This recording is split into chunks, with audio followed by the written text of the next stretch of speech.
destroy something. He said to stay HIPAA compliant. He wants to kind of stay away from all that, so I would agree for that.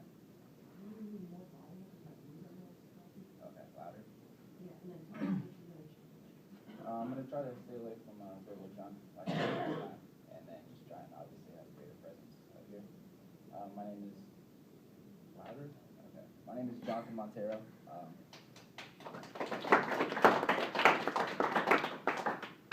I'm going to tell you a little bit about inspiration, perseverance.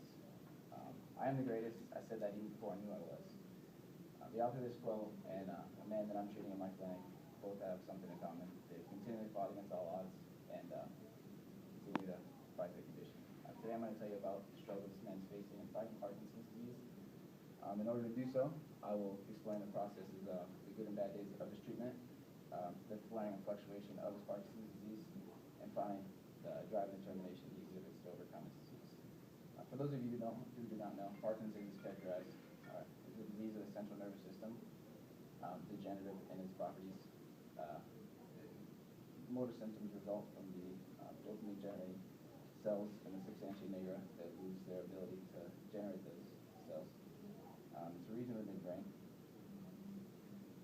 Some symptoms that are characterized by Parkinson's include repetitive shaking or tremors, slowness of movement, abnormal gait patterns, and rigidity. When this patient does not take his medication, it's very evident because he does exhibit the abnormal gait patterns. He has trouble walking. Most of the time he foot falters. He freezes sometimes as well. He also has trouble maintaining a tall posture, whether it's due to decreased mobility or lack of energy. Recently, which makes it even more challenging, he's been unable to communicate with us.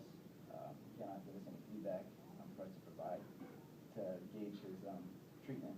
So therefore, as a technician, I rely on the experience of my therapist, Vince.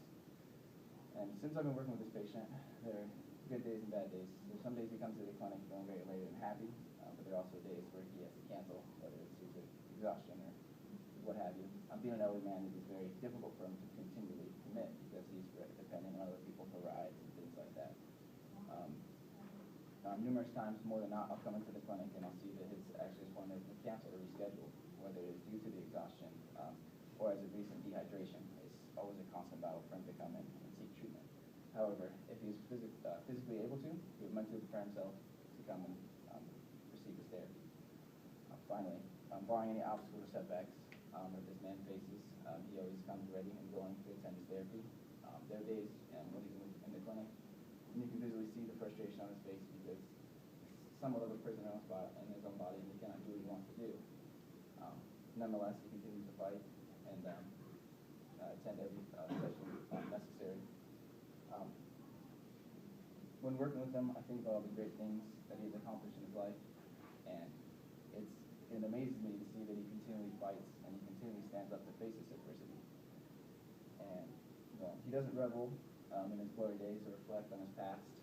He takes it day by day and he stands up to fight his condition. And seeing him continually come into the clinic and fight his condition, the general debilitating properties of his condition, he does not fall victim to, and he continually faces the adversity. Now, with that being said, if a living legend like himself can come in continually, try and get better and work to improve himself, then what is stopping you from being all that you can be? Take your struggles one at a time, knowing that with enough heart and determination, even you can defeat the greatest opposing forces. Like the great man said himself, age is just a number. You're old. You're how old